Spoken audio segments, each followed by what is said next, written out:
This is Criteria.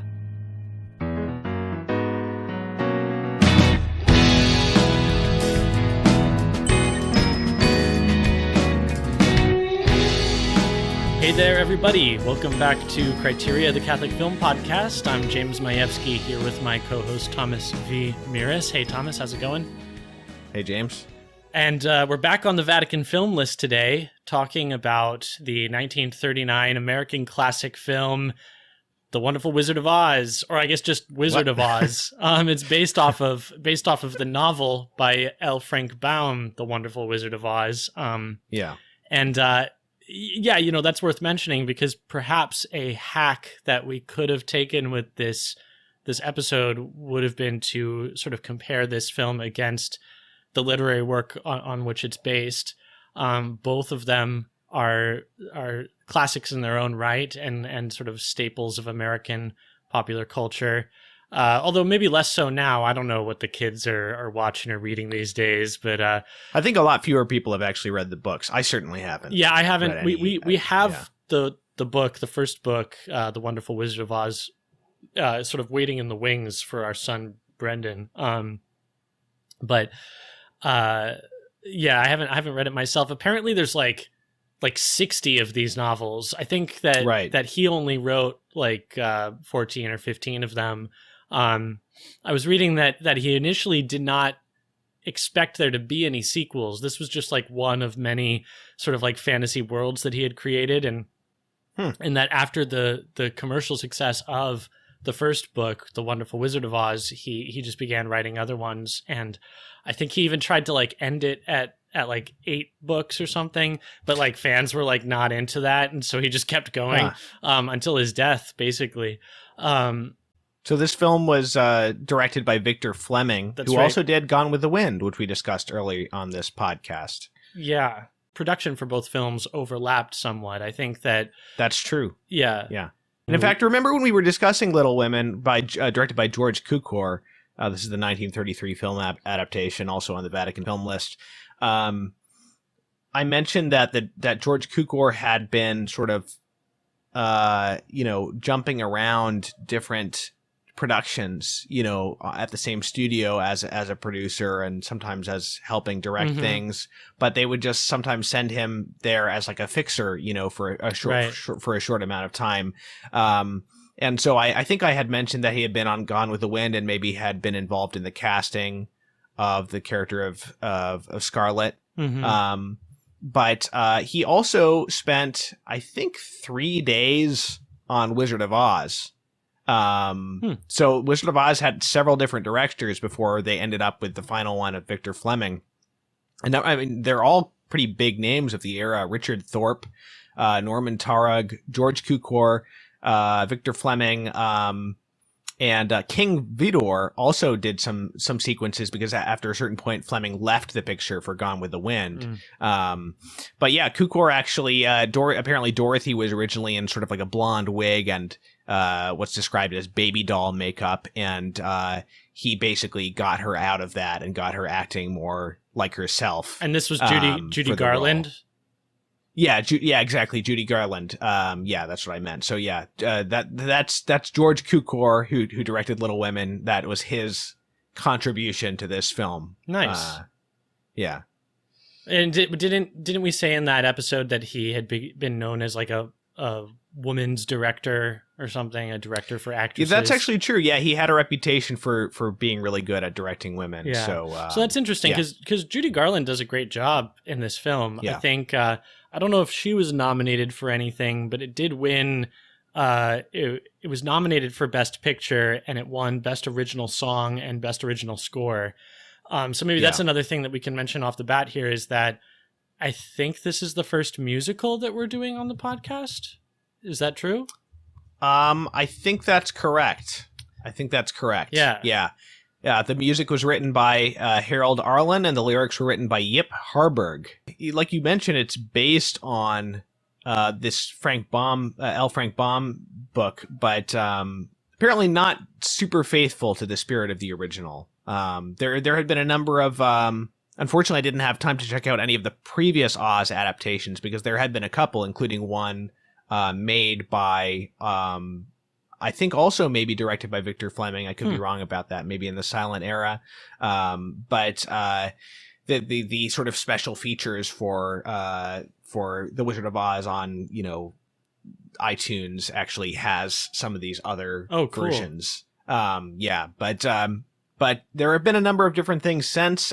You mentioned to me before we did this podcast, you mentioned The Wiz, which I've never seen. Right. Obviously, there's Wicked, which is a whole different thing. I've never seen that either. But then there's Return to Oz, which is notable for being more faithful to the original vision of L. Frank Baum, although it also functions interestingly as kind of a sequel. The way they set it up, it functions as a sequel to the original Wizard of Oz movie as well. We actually both watched that film in preparation for this episode. So I don't know how much we'll gain from comparing the two, but I think that like to get sort of a snapshot picture of where this film, The Wizard of Oz, is sort of situated within the sort of broader canon of L. Frank Baum's like universe. I think that's a fruitful comparison. So let me mention too. I mentioned this film being on the Vatican film list, and it's as people may remember, there's 3 categories on that list: religion, values, and art. The Wizard of Oz is included under the category of art, so it wasn't necessarily included for its thematic content being Catholic or whatever. And if there is, hopefully we'll find it. But we're not going to be particularly concerned to sort of forcibly interrogate this film for right as the term is used. And I think it's pretty obvious why it's on there in the art category, because I mean, like within the first several minutes of the film you move from this like stark black and white sepia colored Kansas farm into the bright Technicolor fantastical world of Oz, and the effect is like still quite effective. Yes, I was watching this with my whole family, so with my son and with my wife, and nice. We were all just sort of like, when she first goes to Oz and it does this sort of slow pan of Munchkinland and all the like weird vegetation and like the amazing like studio backdrop and this like constructed set. It's like my wife was like, it's unreal, but like what's really cool is that it is real. It's like it's this constructed set that they just don't like. It looks constructed, but it's still magical. Right. And by the way, that shot you mentioned is such a great shot. I did notice that. I hadn't seen the film in a while, but there's this great introductory shot of the area that she arrives to in Oz, and it sort of comes back to her in an unexpected way too. The way the camera moves, it's really clever. How it sort of gives you this continuous shot, and then suddenly you're back to Dorothy again from a wider angle. Right. But yeah, it's a lot of people say this is the first. This film has a reputation for being the first color film ever, which is not true. We even talked about early color silent films when we talked. I think it was when we talked about that French, really old French film, The Life and Passion of Christ. But this was a film that was really notable for its use of color for dramatic effect. Right. And, that's what you were just alluding to. And what I find interesting is that the black and white sequences actually aren't just black and white either. They're specifically sepia tone, because if it was black and white, it wouldn't actually have the same, it wouldn't necessarily feel as dull as it does just in black and white. That's right. So it's almost an exaggeration of black and white to make black and white look even more sort of old-timey and colorless than it actually is, Right. When I was a kid, I just remember being like so bored out of my mind for like the first 20 minutes of the film, 15 minutes of the film, however long it is. It kind of is boring. Yeah. And I still think it's a little bit boring. And it's like the film really begins once she's in Oz, and that's the way that I remembered it, and that's also the way like it felt watching it again this time around. You know who's not boring, though? As soon as she comes on screen, it's that the Kansas segment ceases to be boring. Margaret Hamilton, who plays the Wicked Witch of the East. But wait, is it the East or the West? The West. Yeah, the Wicked Witch of the East gets killed at the beginning. Right. And Margaret Hamilton plays the Wicked Witch of the West. Now, I forget the name of her character in Kansas because these characters are sort of dream versions of the characters in Kansas. But which is, by the way, that's I believe a change from the books. I think that the whole idea that this is a dream is itself a change from the intent, of L. Frank Baum. And Return to Oz handles it differently, even though at the same time it does keep that idea of certain characters being in both worlds. Right. But in The Wizard of Oz, we clearly see Dorothy being hit on the head, during this tornado, right, and then falling into this dream. Yeah. So from the beginning, it's kind of clear that it's a hallucination of some kind. Right. And I like how Return to Oz handles that. In sort of not totally contradicting the film, like, because obviously in making this film and then later in watching this film, it's like you're very aware, like, Wizard of Oz looms large in the background, Yes. the film. So I like that with Return to Oz, they sort of problematize the film Wizard of Oz, while also maintaining a certain consistency. Right. But Elmira Gulch is the name of the... Oh, right. Yeah, it's a great name. And she is, my gosh, I have to say she's one of the most, I think she might be the most iconic performance for me in the film. In terms of line reading, specifically, like those are the things that have been burned into my brain. I don't think I don't know how many times I watched this movie as a kid, probably a few times. And I think I maybe only watched it once as an adult before now.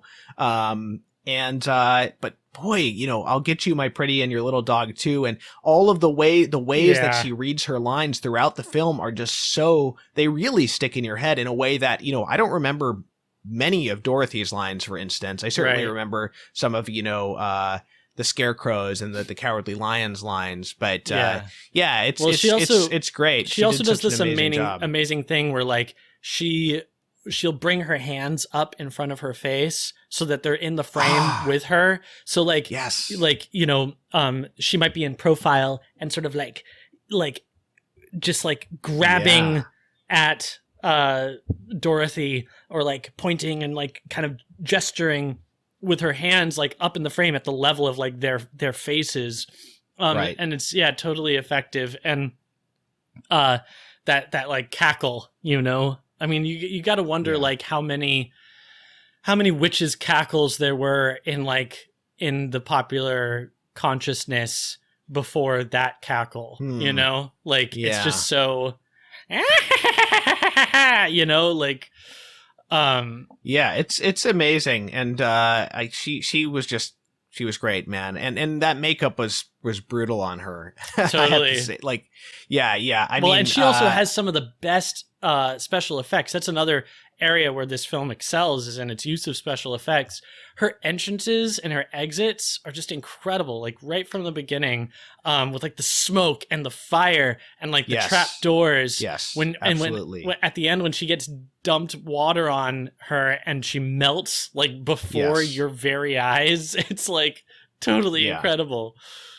But James, when I said the makeup is brutal on her, I didn't mean the aesthetic effect. I meant like a lot of these characters were like made ill or really hurt by their makeup. Like a lot of these actors, like the original actor for the Tin Man was replaced because he went into critical condition from his aluminum makeup like 10 days into the shoot. Oh no. And he did recover, but they were just some of the materials they were using. And then Margaret Hamilton, she had to go on a liquid diet in shooting days because her copper-based makeup was toxic. Dude. And so this is the worst part, though. At one point during the exit from Munchkinland, the burst of fire, it came too soon and it set fire to her green face paint, and she got third-degree burns. Whoa. And then so she spent 3 months recovering and then came back. And then there was another scene where she had to ride a broomstick, and she decided not to do it because she didn't like doing it, and her stunt double was severely injured, apparently, doing this some move on a broomstick. My goodness. So, yeah, there's a lot of stuff going, and that's to say nothing of Judy Garland's ordeal apparently on the set of this movie. Oh yeah. I don't know anything about that. Well, just that she was 16. She was playing a younger, several years younger character, and mm-hmm. they were binding her breasts and kind of. Apparently Victor Fleming slapped her at one point because she wouldn't stop laughing at she couldn't stop breaking at the Cowardly Lions performance at the scene where he's introduced, and there's also stories, there's claims that she was people made sexually demeaning remarks on set, and the weirdest one is that the Munchkins were always groping her and sort of getting away with it because there was so little, but I don't know if that's true because all kinds of stories that one might not be true because all kinds of stories, sure. But at the very least it was a very stressful, performance and it was kind of intense. I mean, Judy Garland is well known for having, the other big thing is that they were putting her on Benzedrine tablets every day to keep her weight down, and uppers and downers every day and stuff. Dude. So and she died of, alcoholism, I think. So it was kind of rough. That's one of the things when watching these old, lovely old movies. Sometimes you look at what happened behind the scenes. It's a little disturbing. Right. Right. Yeah. But, the makeup is exceptional. I think that especially with characters like the Scarecrow and the Lion, who if anybody else in the ensemble approaches the sort of level of iconic performance that the Wicked Witch of the West achieves, is I think Burt Lahr as the Lion. Yeah, absolutely. Yeah. And that song he gets at the end is insane. I mean, he's the only one who gets his own song aside from his introduction, right. And it just goes on and on. The what's the name of the song? I don't know. If I Were King of the Forest. Yes. That thing is just it's like a tour de force of comic opera.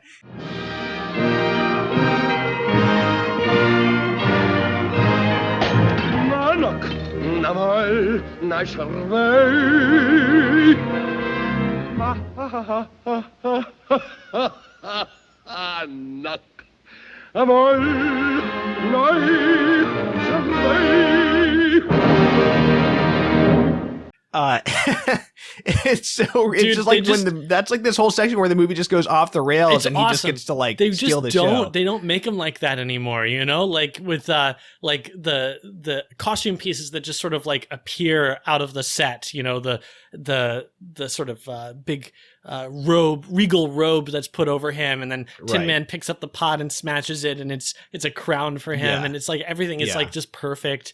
That's an incredible sequence. Yeah, that's probably my favorite sequence in the film. Right. But I think that their time in the haunted forest and storming the witch's castle is also pretty sweet. These little flying monkeys are the stuff of nightmares, and that song that the soldiers sing, the that I would hear. I was very scared of the monkeys as a kid. Totally.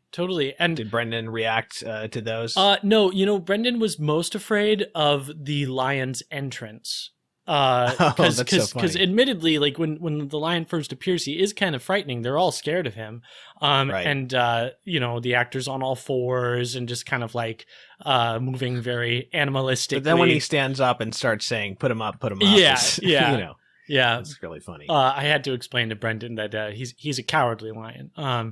But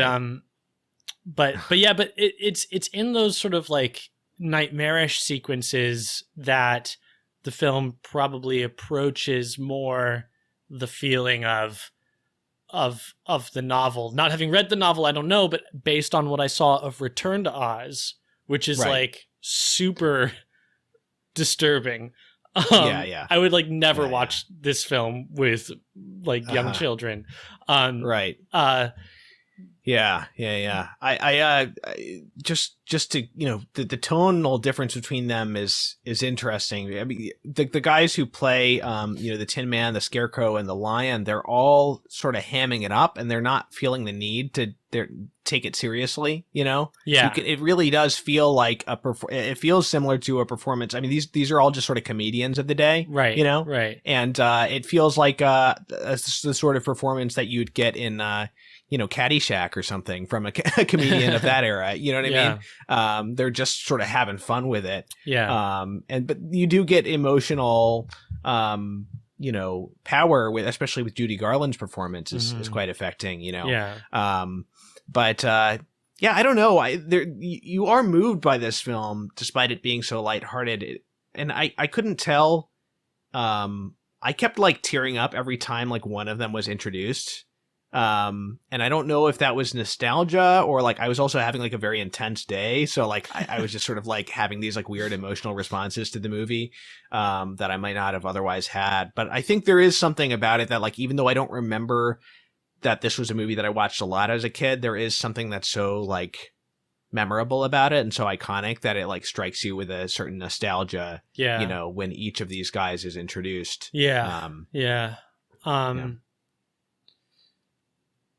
I'm sorry, I lost my train of thought. I was going to follow up on something that you said.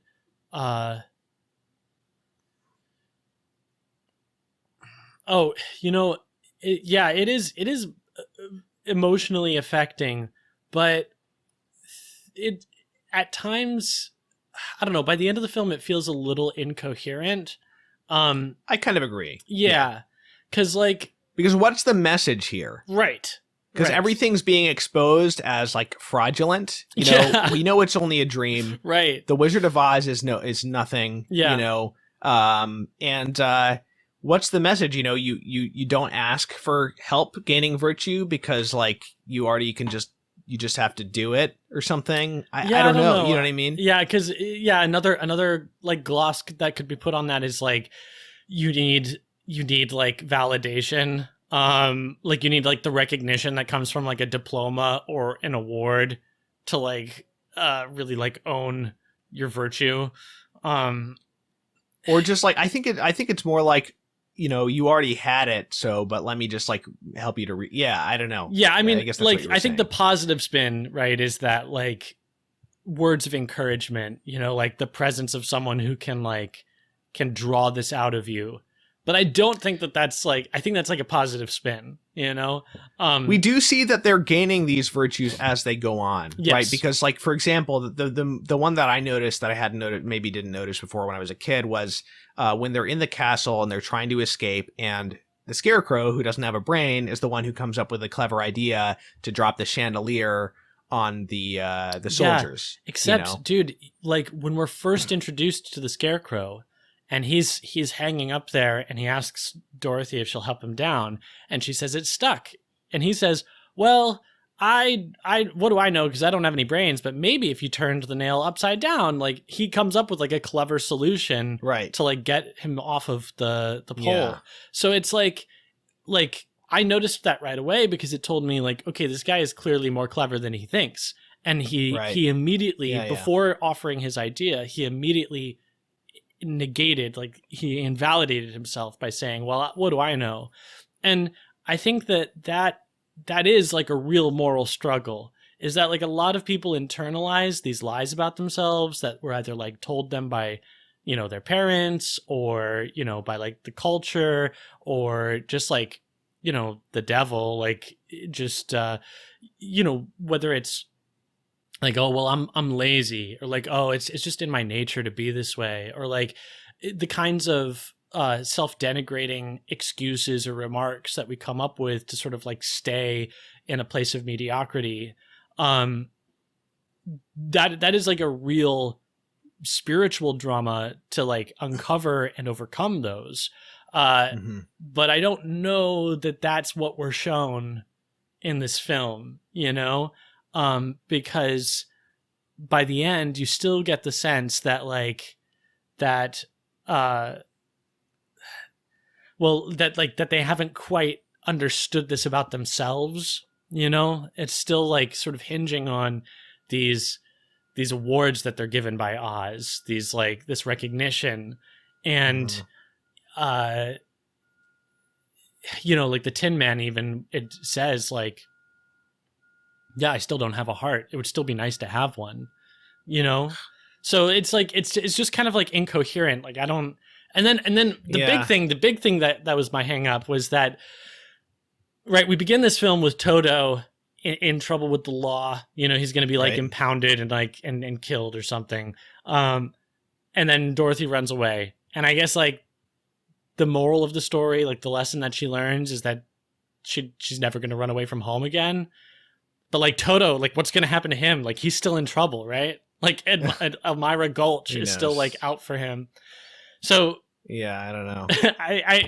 I wonder if that has anything to do with like the changing hands of this film, like from director to director, because it ends in sort of like they also had a bajillion different screenwriters. Okay, yeah. It just ends in a kind of bewildering moment of like home. If I ever want to, what does she say? If I ever feel that I need to like go find my heart somewhere, if I feel like I've lost something, I don't need to look for it further away than my backyard, because if it's not there, then I never really lost it. Right? You know, it's like I was actually sitting there trying to figure out what that means as well. Oh man, I'm not sure what that means. There's also like a few other like golden lines, like especially that Oz speaks to them.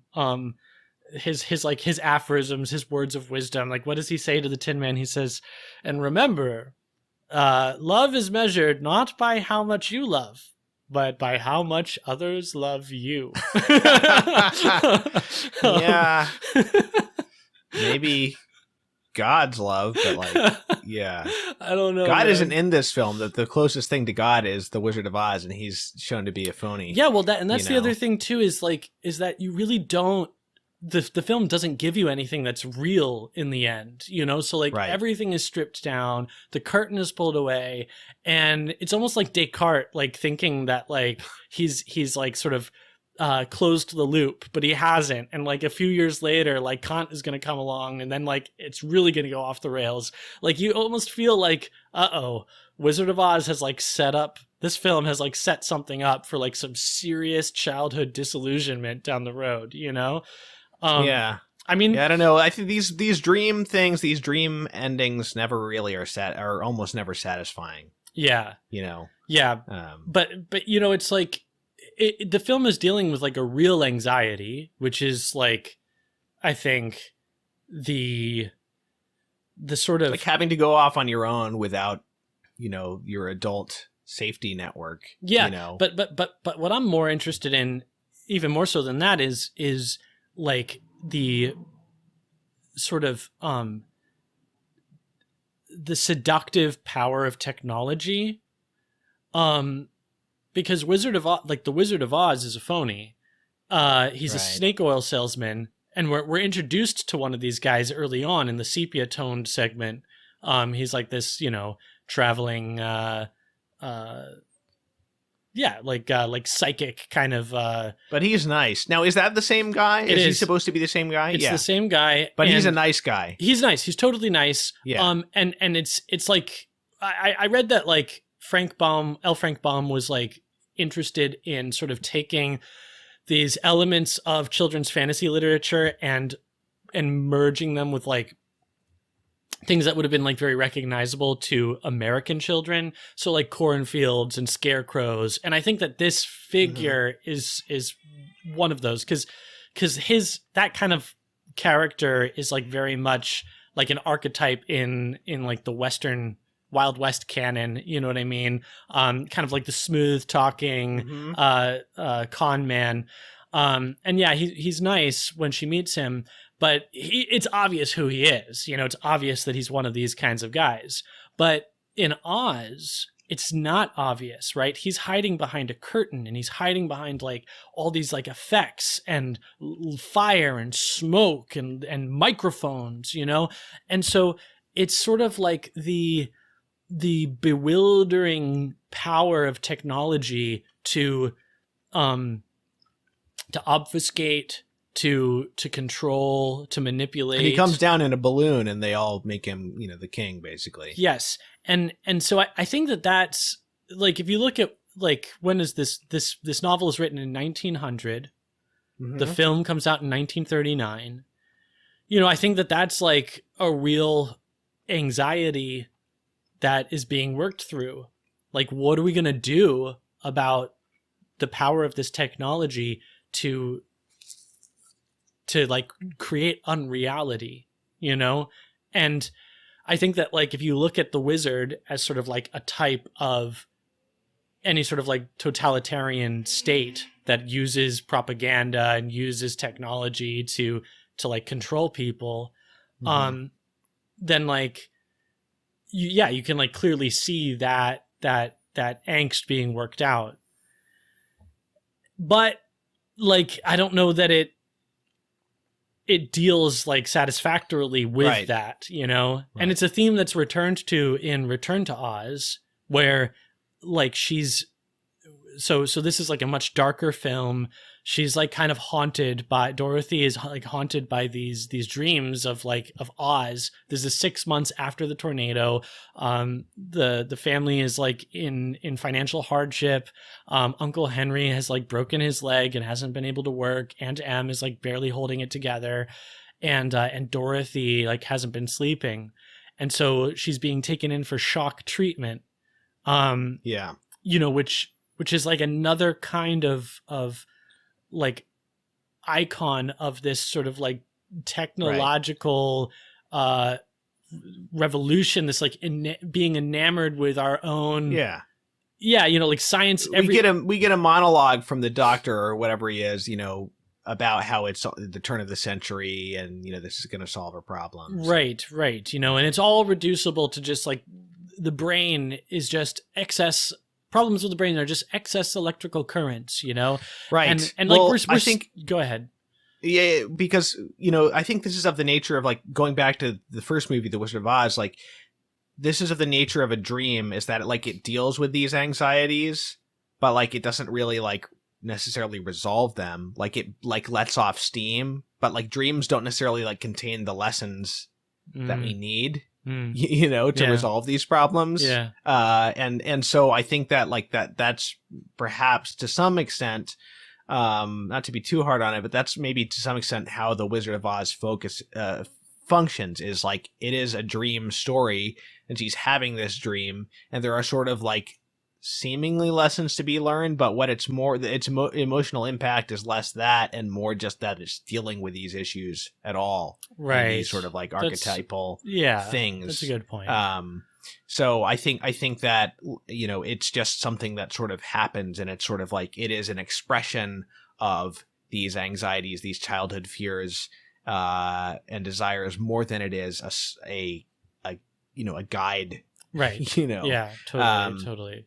And, you know, the interesting thing is, like, you know, Return to Oz, which I don't think we mentioned it. This is 1985.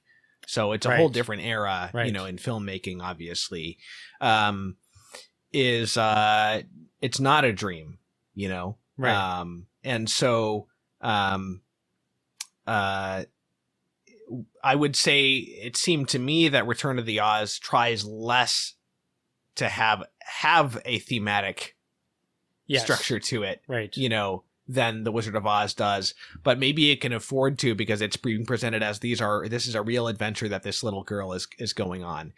So if you have, you know, if you have a sort of a story that's just sort of like an odd and interesting story, you know, and you don't need to sort of take themes from it, that you might be able to get away with that. But if then you say it was only a dream, it appears to be even more pointless. Yeah. You know what I mean? Yeah. Well, and actually I read that was something that actually motivated L. Frank Baum is he was inspired by Lewis Carroll and his like insistence that children's stories didn't need to contain a moral or a lesson, and that you could just let children be children.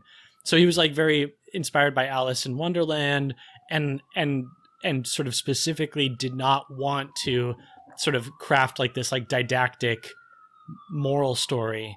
Right. So, yeah, maybe that's a bit of what we get, but like it's I think it's undermined a little bit in Wizard of Oz because it's all sort of situated in this dream. And then it's like, then there's like this nice little ribbon that's like tried to be put, they try to put on it at the end. Yeah, with Return to Oz, even though it's not explicitly a dream, like I think you could still have that reading. And like, depending on how you want to look at the film, it's like more or less disturbing, right? Like if you want to look at it as though it were a dream, then like this like mentally like ill child went to and escaped from this like place where she was going to be treated, like spent all night or several days, who knows how long, like who knows where. And like now nothing has really been resolved. She's like even deeper in her delusions because now she thinks that she's always in Oz and in the real world. Right. Now if Oz is real and she goes to a real place, well then that's different. Then she's like a princess, Right. Right. But the film doesn't really give you a lot to feel super confident in one reading or the other. I think that it kind of like allows you to be in that like ambiguity. So yeah, let's introduce this film a little bit more formally. Like I said, Return to Oz, made in 1985. It's a Disney film, but kind of a weird Disney film. It's live action, and it's directed. It's the one film ever directed by Walter Murch. Now, Walter Murch is an absolute legend of American cinema. Walter Murch is mainly known as a sound designer and editor, hugely influential. And he worked particularly with George Lucas and Francis Ford Coppola. He worked on THX 1138. He worked on American Graffiti, Apocalypse Now, all three Godfather films. Wow. The Conversation, The English Patient. He has 3 Academy Awards, 9 nominations, 6 for picture editing and 3 for sound mixing. This was his one film as a director, and it flopped, and he never made another one. But he was sort of backed up by, Francis Ford Coppola and some of his longtime collaborators whenever the company wanted to fire him as director because he was behind schedule and things like that. So it's this kind of singular work in a number of respects. I think you can see the sound editing, the sound aspect of it very clearly because this movie has awesome sound design. Like you think of, especially the scenes when she's in the kind of, I don't know what you want to call it. It's like an asylum almost. Yeah. The screeching of the wheels of the carts that are later sort of replicated in the wheelers, in Oz.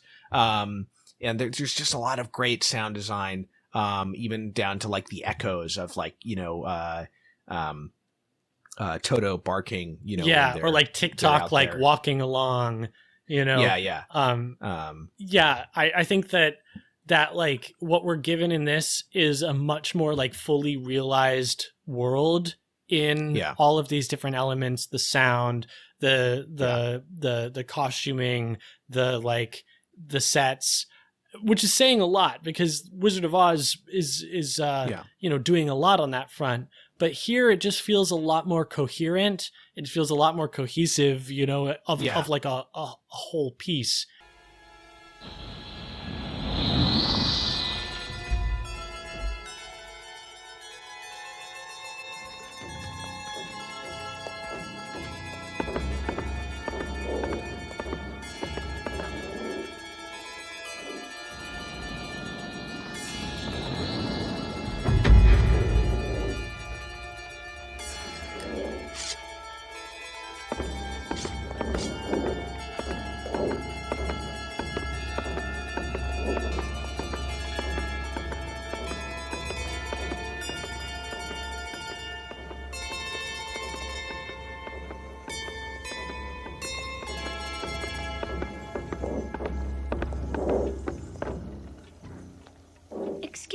princess.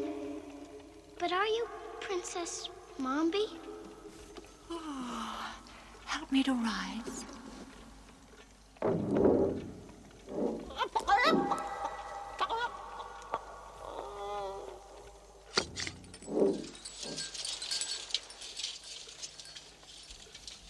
I think I'll put on something more appropriate. Come with me. Your friends can stay here. We're really looking for the scarecrow.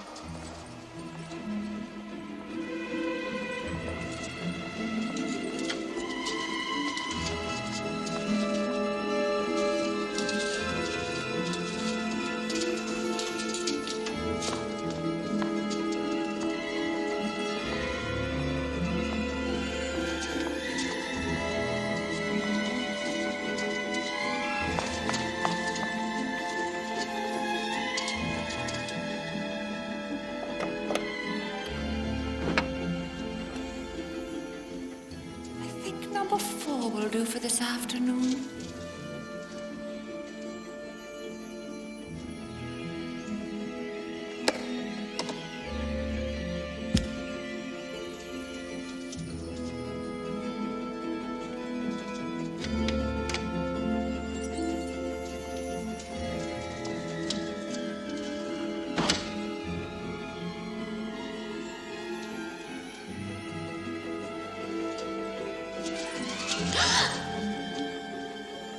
What do you think?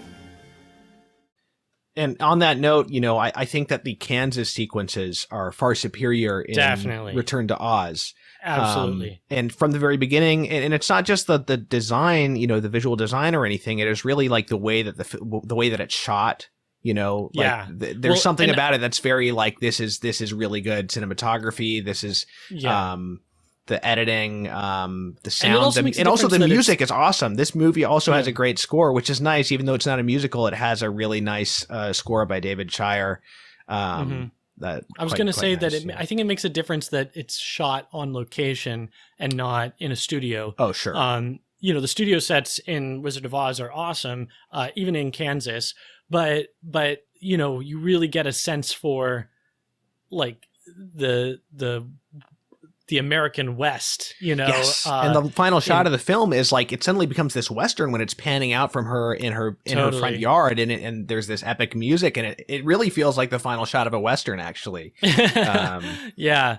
No, I think that probably on the whole, I enjoyed this film more than I did The Wizard of Oz. Really? Wow. I totally would not show it to little children because it's like I said, it's very disturbing. Apparently it caught a lot of flack when it was released for its sort of like disturbing visuals. Part of that is that people didn't know the books, Right. Yeah. Right. And so they were expecting something else.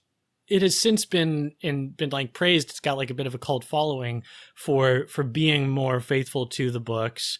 And I think that like if you look at other fantasy films that are made like around the same time, like I was going to bring this up. This was 1985. The next year you have Labyrinth in 1986. Or wait, what?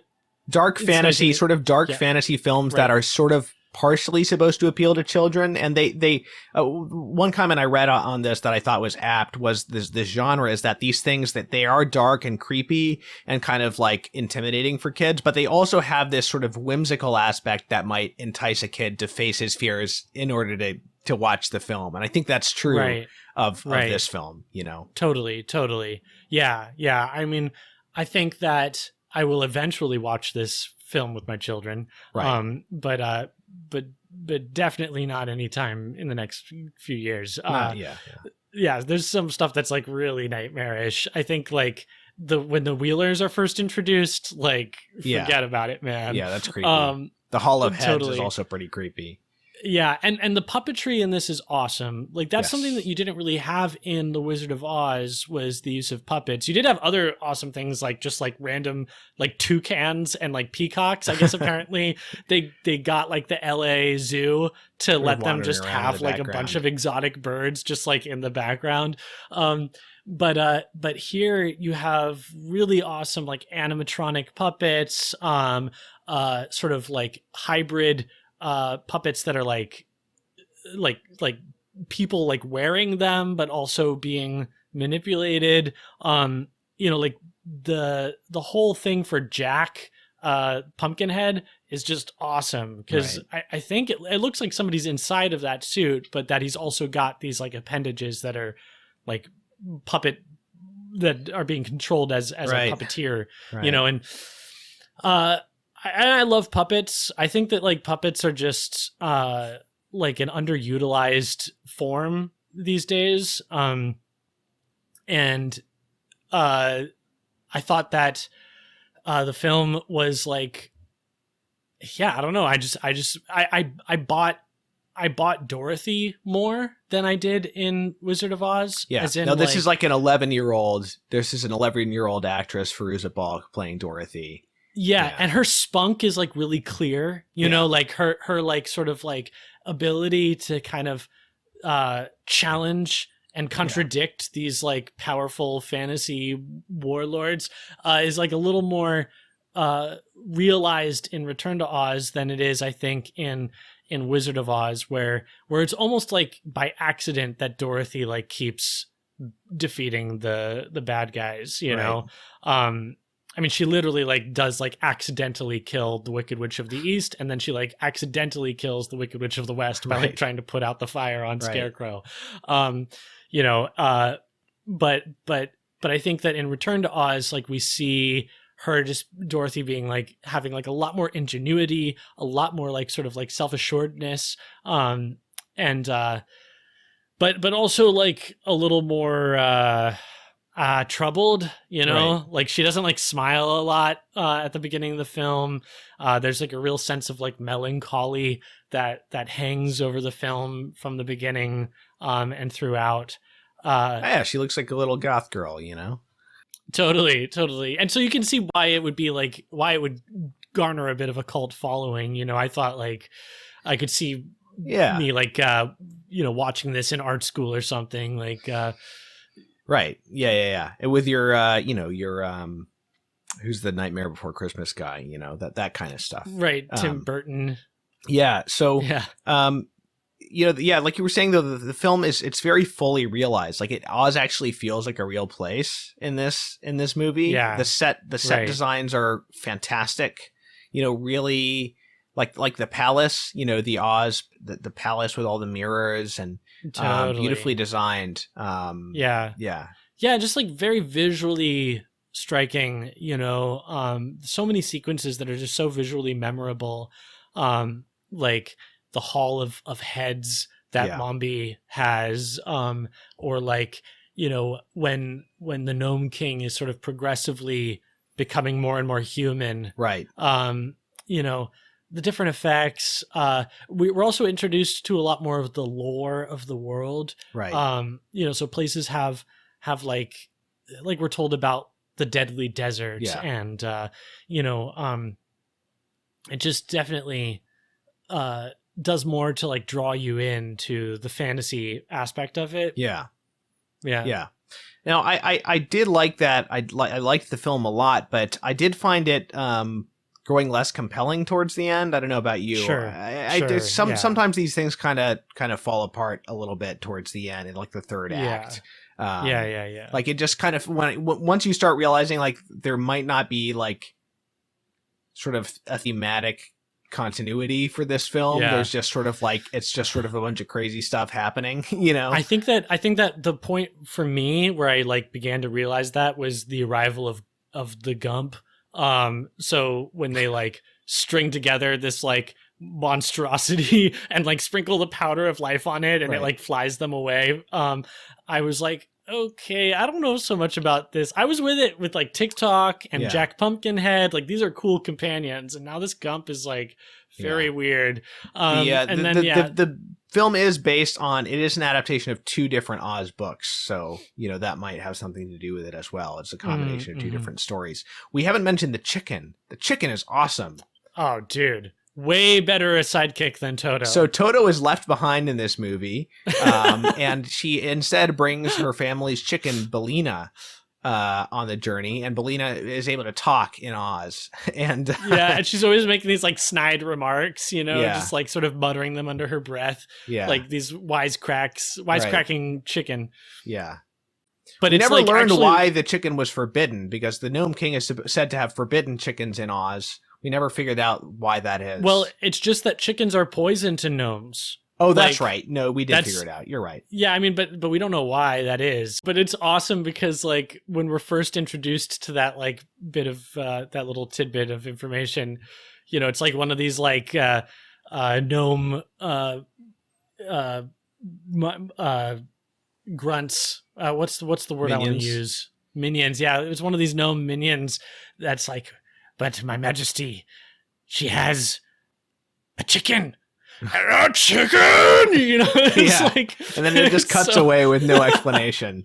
Yeah, it's so awesome. I loved the effects of whenever these faces appear on the rocks, and then they go into inside the mountain, and you're just seeing the face shifting around on the rock totally wall. And they're very, very expressive. Very charming almost. Yeah, we should say these are not gnomes with a G. These are Nome gnomes. They're like these rock beings. They're completely different from gnomes with a G. Right. Yeah. But I think that like if the Wizard of Oz is iconic for so many reasons, Return to Oz really does a good job of delivering on like almost every one of those fronts. Especially in the art design, which we've already mentioned. But I think also in these sort of like memorable characters, like you think of Wizard of Oz and you think, oh, yeah, like the Scarecrow, the Tin Man, and the Lion. And here we have TikTok and Jack Pumpkinhead and the Gump. And the Gump is probably a little forgettable, but these are characters that are very different from their sort of counterparts in the Wizard of Oz. Yeah. But like also sort of functioning in the same way, like she builds her own little like Dungeons and Dragons party, Right. And yeah, it's like, very appealing. One thing I read about the original film that I thought was insightful is that like she kind of overcomes her fears in the way that an older child often does in having to calm the fears of a younger sibling, I see. That's how she is with her companions in the original film, and there might be something of that in the Return to Oz as well. Right. Yeah, it's too bad that this film kind of tanked in the box office. Yeah. Because I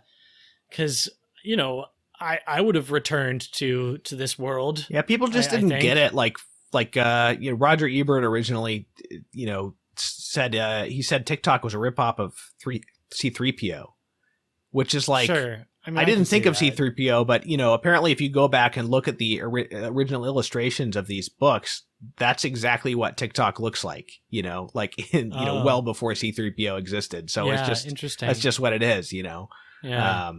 So it is unfortunate, it's interesting. It's an interesting movie. How many interesting movies do we get? Whether it totally holds together or not, it's really well shot. It's got a great soundtrack, really nice performances. It's got a very arresting visual concept. The set design is excellent. The puppetry is excellent. So I think it does hold up as more than just a curiosity. Yeah. I agree with that. And I think that there's also some like something to be gained from watching these two films together. I think that these make for a good double feature because they are so tonally different, but there's like a fruitful like friction between the two, especially if you watch them back to back.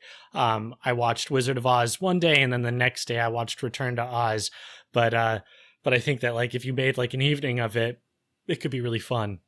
Yeah, even just to compare to, two different approaches to writing a story for children. Right. I don't know if either of these is my favorite on that level in terms of imagination, they're great.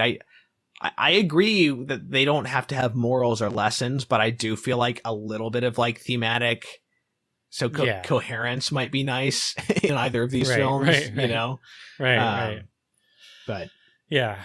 But hey, you know, it was fun. It was fun watching these. You know, it's nice with the Vatican list, like when we're watching so many films that are not The Wizard of Oz, it's nice to then jump into a movie like this, and then find that we're able to have, like, you know, a whole like hour-long discussion about these two films. You know, it's good stuff. Thanks everybody for listening, and we'll see you next time.